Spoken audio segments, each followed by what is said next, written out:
Hello दोस्तों, quick catch में आपका स्वागत है।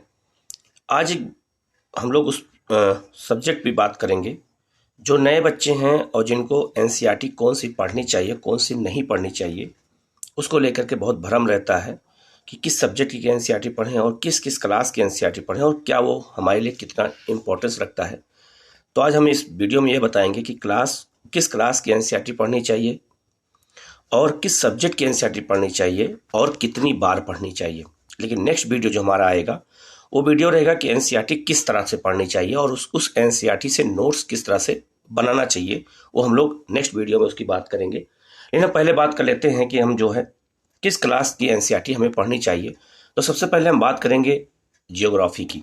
भूगोल के एनसीईआरटी की बात करें तो क्लास 6 से 12 तक न्यू एनसीईआरटी पढ़नी है, ओल्ड एनसीईआरटी इसमें नहीं पढ़ना है।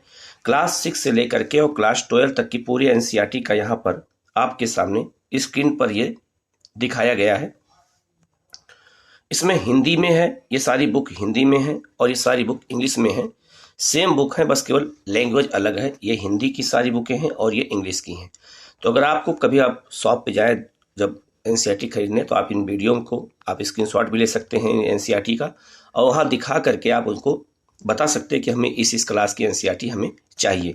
ये क्लास 6 की एनसीईआरटी, क्लास 7 की, class 8, class 9, class 10, class 11th में 2 एनसीईआरटी और 12th में 2 एनसीईआरटी। तो क्लास 11th में 2 एनसीईआरटी और क्लास 12th में 2 एनसीईआरटी। इसमें सबसे जो इम्पोर्टेंट एनसीईआरटी है वो सब एनसीईआरटी पढ़नी है, लेकिन जो सबसे इम्पोर्टेंट एनसीईआरटी है वो क्लास 11 की भारत का भौतिक पर्यावरण, ये मोस्ट इम्पॉर्टेंट है। इसमें जो बातें लिखी गई हैं ज्योग्राफी भारत के बारे में, वो आपको कहीं पे नहीं मिलेंगी, ना किसी किताब में, ना पे कहीं पे। और दूसरी बुक है आपका ये भौतिक भूगोल के मूल सिद्धांत। ये किताब ये बहुत इम्पोर्टेंट है और ये किताब ये है भारत को जानने के लिए, भारत, लोग और अर्थव्यवस्था। तो इस सारी किताब को पढ़नी है, लेकिन इन किताब पर विशेष फोकस करना है। जो 3 किताब हमने इसमें बताया है, क्योंकि ज्योग्राफी के सारे मूल, सारे कॉन्सेप्ट आपको यहाँ पर एक तरीके से मिल जाएंगे। लेकिन क्लास 6 में जो बातें बताई गई हैं, क्लास 7 में जो बातें बताई गई हैं, 8 में जो बातें बताई गई हैं, ये एनसीईआरटी में ये बच्चों के लिए बताई गई हैं। तो बच्चों को जो एनसीईआरटी बताई जाती हैं, जो उसमें लिखा जाता है वो बच्चों को समझाने के लिए होता है। बहुत सरल भाषा में एक एक बातें वहाँ बताई गई, जैसे डेल्टा किसे कहते हैं, एस्चुरी किसे कहते हैं, नदियाँ जो हैं सरपा आकार में क्यों बहती हैं, पर्वत किसे कहते हैं, पठार कैसे बनते हैं, पर्वत कितने प्रकार के होते हैं, सब जानकारी इनमें बच्चों को समझाने के लिए मैप बना के बताया गया। तो वो हमारे लिए भी बहुत ही उपयोगी है। तो ज्योग्राफी की बुक जो है आपको जो पढ़नी है वो क्लास से 6 से लेकर के क्लास 12 तक की एनसीईआरटी आपको पढ़नी है। और नेक्स्ट सब्जेक्ट है जो आपका, वो है आपका हिस्ट्री। हिस्ट्री में 2 बातें याद रखना कि हिस्ट्री में जो एनसीईआरटी आपको पढ़नी है वो न्यू और ओल्ड दोनों पढ़नी है। 6 से 12 तक ओल्ड और न्यू दोनों एनसीईआरटी पढ़नी है, क्योंकि हिस्ट्री सब्जेक्ट तो जो है बहुत इंपॉर्टेंट है, क्योंकि यूपीएससी के में क्वेश्चन, या यूपीपीसीएस में, या बीपीएससी में, या अदर पीसीएस एग्जामों में भी बहुत सारे क्वेश्चन हिस्ट्री से आते हैं और सीधे सीधे जो है आपके एनसीईआरटी बेस्ड क्वेश्चन होते हैं। तो हिस्ट्री के जो आपको पढ़ने हैं उसमें जो न्यू एनसीईआरटी है वो आपके सामने है यहाँ पे। ये एनसीईआरटी न्यू है, इनको पढ़ना है आपको। क्लास 6 से लेकर क्लास 12 तक की एनसीईआरटी पूरी इसमें दी गई है, ये आपको पूरा पढ़ना है। इसको पढ़ने से आपको ये होगा कि आपको सारे कॉन्सेप्ट समझ में आ जाएंगे कि जो है हिस्ट्री में कौन सी बातें क्या कही गई हैं। छोटे छोटे वर्ड जो होते हैं वो आपको वहाँ पे समझ में आएंगे। मध्यकाल में बहुत सारे छोटे वर्ड होते हैं जो यूपीएससी एग्जाम में पूछता है, तो वो सारे वर्ड आपको यहीं पर मिल जाएंगे, जिससे आपको जो है अदर कहीं भटकने की जरूरत नहीं पड़ेगी। तो आपको ये एनसीईआरटी बहुत उपयोगी है। लेकिन इसमें ये तो न्यू एनसीईआरटी है, लेकिन आपको ओल्ड एनसीईआरटी भी पढ़नी पड़ेगी हिस्ट्री की, और ये 3 बुक है आपके सामने। आपके स्क्रीन पे जो ये 3 बुक दिख रही है, ये तीनों बुक आपको पढ़ना है।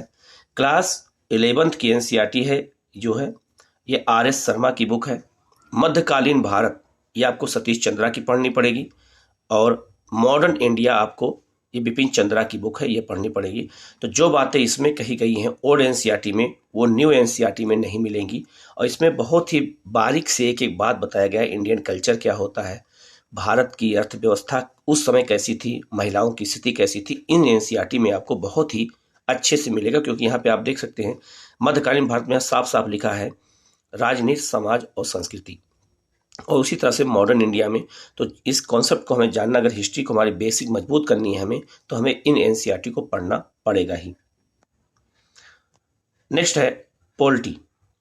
पॉलिटी की जो एनसीईआरटी है वो क्लास 6 से लेकर के क्लास 12 तक पढ़नी पड़ेगी पूरी, और वो भी न्यू एनसीईआरटी पढ़नी पड़ेगी। इसमें न्यू एनसीईआरटी सारी जो है न्यू एनसीईआरटी आपको इसमें देखना पड़ेगा। इसमें जो है जो सबसे अच्छी एनसीईआरटी मानी जाती है, जो सबसे ज़्यादा बेस जिसमें बच्चों को बताया गया है, बेसिक बातें बताई गई हैं, वो सारी बुक में बताई गई है। लेकिन इसमें जो मेन बुक है उसमें एक यह राजनीतिक सिद्धांत ये आपको पढ़ना पड़ेगा। बहुत ही अच्छी बुक है ये, कई बार पढ़ना पड़ेगा। और ये समकालीन विश्व राजनीति, वर्ल्ड हिस्ट्री को जानने के लिए, और स्वतंत्र भारत की राजनीति ये है। और इसके अलावा ये बुक जो पार्लियामेंट के एक छोटे छोटे सिद्धांतों के बारे में बताया गया है।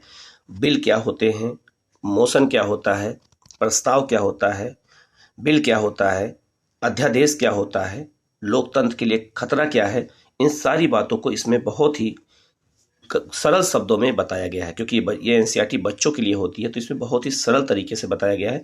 तो इसको हमें पढ़ना पड़ेगा अच्छे से, और कम से कम हमें एनसीईआरटी को जो पढ़ना है इसको कम से कम हम 5 से 6 बार जब एनसीईआरटी पढ़ेंगे तब हमारे कॉन्सेप्ट जो है वो क्लियर होते हैं। नेक्स्ट सब्जेक्ट है आपका इकोनॉमिक्स। इकोनॉमिक्स को लेकर बच्चों में बड़ा भ्रम रहता है कि कौन सी किताब पढ़ें, क्या पढ़ें, कैसे पढ़ें। तो अगर इकोनॉमिक्स का बेसिक जानना है तो क्लास 11 और 12 की एनसीईआरटी आपको पढ़नी पड़ेगी। वो ये आपके यहाँ पर स्क्रीन पे ये दिखाया गया है, हिंदी इंग्लिश दोनों में। यहाँ पर इस एनसीईआरटी को आपको पढ़ना पड़ेगा। यहाँ पे क्लास 11 की और 12 की एनसीईआरटी है। भारतीय अर्थव्यवस्था का विकास कैसे हुआ, और समष्टि अर्थशास्त्र क्या है, माइक्रो इकोनॉमी क्या होती है। इस किताब को दोनों को आपको बेसिक जानने के लिए पढ़ना पड़ेगा। लेकिन अगर इकोनॉमिक्स की बुक पढ़नी है तो वो क्या कहते हैं, परीक्षा बाड़ी की बुक आप पढ़ सकते हैं, या फिर ढींगरा की बुक है इकोनॉमिक्स की आती है, उसको भी आप पढ़ सकते हैं।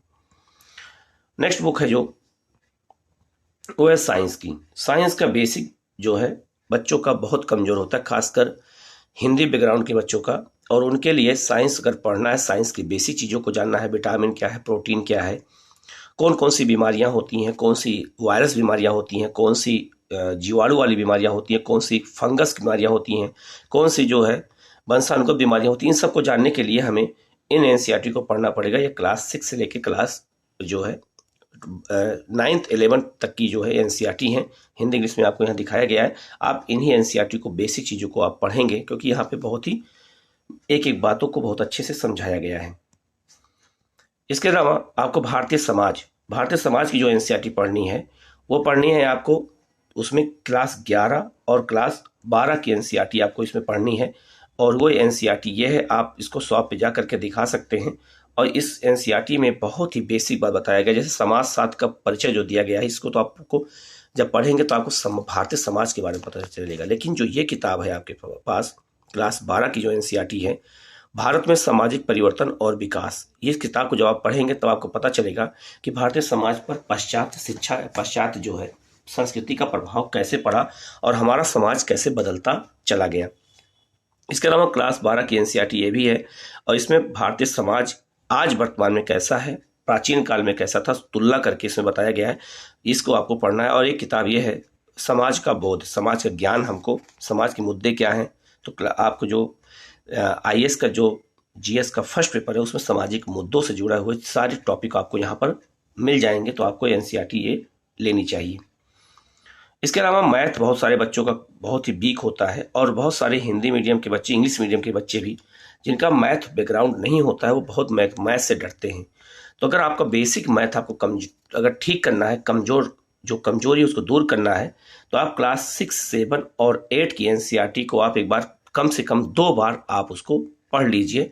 तो आपको जो बेसिक मैथ है वो आपको समझ में आ जाएगा। परसेंटेज क्या होता है, चक्रवृद्धि ब्याज क्या होता है, औसत कैसे निकाला जाता है, ये सब आपको पता चल जाएगा। और इतना मैथ तो आना ही चाहिए, नहीं तो सीसेट के बहुत सारे क्वेश्चन सॉल्व नहीं होंगे। तो मैथ की ये बुक आप जरूर लेनी चाहिए आपको। क्लास 6 से लेकर क्लास 12 तक, 6 से लेकर 8 तक इस एनसीईआरटी को आप पढ़ेंगे तो आपको बेसिक नॉलेज आपको हो जाएगा। एनसीईआरटी को कितनी बार पढ़ना है? अगर जिन लोगों को 2023 का एग्जाम देना है वो कम से कम एक बार एनसीईआरटी जरूर पढ़ लें। लेकिन जिन लोगों को 2024 का एग्जाम देना है उनको एनसीईआरटी जो पढ़नी है वो कम से कम पढ़नी है 10 बार। जब आप 10 बार एनसीईआरटी पढ़ेंगे, एक एक एनसीईआरटी, तो 2024 के पीटी में एक भी क्वेश्चन आपसे बाहर नहीं रहेगा। तो इन्हीं की एनसीईआरटी को बेस बना करके आप टारगेट रखिए 10 बार। अगर आपको 10 बार नहीं पढ़ सकते हैं, कम से कम 8 बार पढ़िए, 6 बार पढ़िए, लेकिन टारगेट 10 का रखिए, जिससे आपके पास कोई ऐसा कॉन्सेप्ट ना हो, कोई ऐसी बात ना हो जो आपको ना आए। अगर आप ऐसा करेंगे तो आपको 100% इसका लाभ मिलेगा। हमारे जो नेक्स्ट वीडियो आएगा उसमें ये बताएंगे हम कि एनसीईआरटी कैसे पढ़ी जाती है और एनसीईआरटी को कैसे नोट्स बनाया जाए एनसीईआरटी से, हम उसकी बात हम लोग नेक्स्ट वीडियो में करेंगे। आप लोग इस वीडियो को लाइक कर लीजिएगा, शेयर कर लीजिएगा और अपने दोस्तों को बताइएगा कि जो है एनसीईआरटी कौन सी पढ़नी है कौन सी नहीं, क्योंकि बच्चे बहुत सारे भ्रम में रहते हैं तो उनको भी ये लाभ होना चाहिए। इसके अलावा आप लोग जो है चैनल को सब्सक्राइब कर लीजिएगा और बेल आइकन को दबा लीजिएगा, जिससे आपको नेक्स्ट वीडियो जो भी आए उसका इन्फॉर्मेशन आपको मिल जाए। और अगर किसी क्वेश्चन में, किसी एनसीईआरटी में कुछ अगर पूछना हो तो आप कमेंट बॉक्स में कमेंट कर दीजिएगा, उसका आंसर आपको जल्द से जल्द दिया जाएगा। ओके।